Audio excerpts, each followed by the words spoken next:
ലോക്സഭാ സീറ്റുകളുടെ എണ്ണം 543 നിന്ന് 850 വർദ്ധിപ്പിക്കാൻ കേന്ദ്ര സർക്കാർ ഭരണഘടനാ ഭേദഗതി ബില്ലിന്റെ പകർപ്പ് എംപിമാരുടെ പോർട്ടലിൽ അപ്ലോഡ് ചെയ്തു.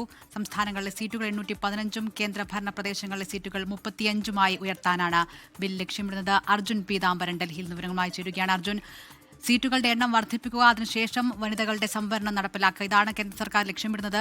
ഈ വനിതാ സംവരണത്തിന്റെ മറവിൽ ഈ രീതിയിൽ മണ്ഡല പുനഃക്രമീകരണം, അതിനാണ് പ്രതിപക്ഷം എതിർക്കുന്നത്. ഇപ്പോൾ ബില്ല് അപ്ലോഡ് ചെയ്യുമ്പോൾ നമുക്ക് കൂടുതൽ എന്തൊക്കെ കാര്യങ്ങളാണ് ഈ ബില്ലുമായി ബന്ധപ്പെട്ട് മനസ്സിലാക്കുന്നത്?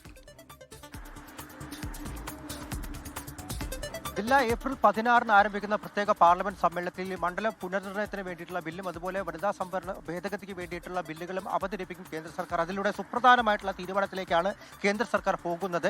ലോക്സഭയിലെ സീറ്റുകളുടെ എണ്ണം 850 വർദ്ധിപ്പിക്കും. അത് സംസ്ഥാനങ്ങളിലേത് 815ഉം അതുപോലെ കേന്ദ്രഭരണ പ്രദേശങ്ങളുടേത് 35ഉമാക്കി പുനർനിർണ്ണയിക്കും. അതിനുശേഷം 2029 വനിതാ സംവരണം നടത്തുന്ന സമയത്ത് ഈ സീറ്റുകൾ 850ൽ 1/3 വനിതകൾക്കായി സംവരണം നടത്താൻ വേണ്ടിയിട്ടുള്ള തീരുമാനത്തിലേക്കാണ് ഈ ബില്ലുകൾ പാസ്സാക്കുന്നതിലൂടെ, ആ നിയമം നടപ്പിലാക്കുന്നതിലൂടെ കേന്ദ്ര സർക്കാർ ചെയ്യാൻ പോകുന്നത്. മാത്രമല്ല, ഈ മണ്ഡല പുനർനിർണയത്തിന് വേണ്ടി ഒരു പ്രത്യേക സമിതിയെ കൂടി രൂപീകരിക്കാൻ കേന്ദ്ര സർക്കാർ തീരുമാനിച്ചിട്ടുണ്ട്. അതും ഈ ബില്ലിൽ വ്യക്തമാണ്.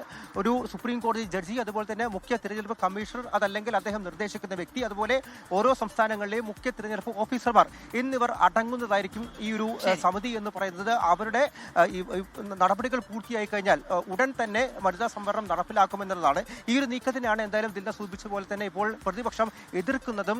വനിതാ സംവരണത്തിനിടയിൽ എന്തായാലും ഈ ഒരു ഡീലിമിറ്റേഷൻ നടത്തേണ്ടതില്ല എന്നുള്ള കാര്യം വ്യക്തമാക്കിയിരിക്കുന്നതും.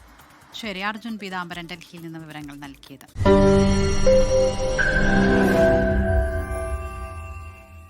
ലോകത്തെവിടെയായാലും ഏത് സമയത്തും 24 വാർത്തകളും ഓഗ്മെന്റഡ് റിയാലിറ്റി പാക്കേജുകളും എക്സ്പ്ലെയിനറുകളും വിശദമായി കാണാൻ ഞങ്ങളുടെ യൂട്യൂബ് ചാനൽ നിങ്ങൾക്ക് സബ്സ്ക്രൈബ് ചെയ്യാം.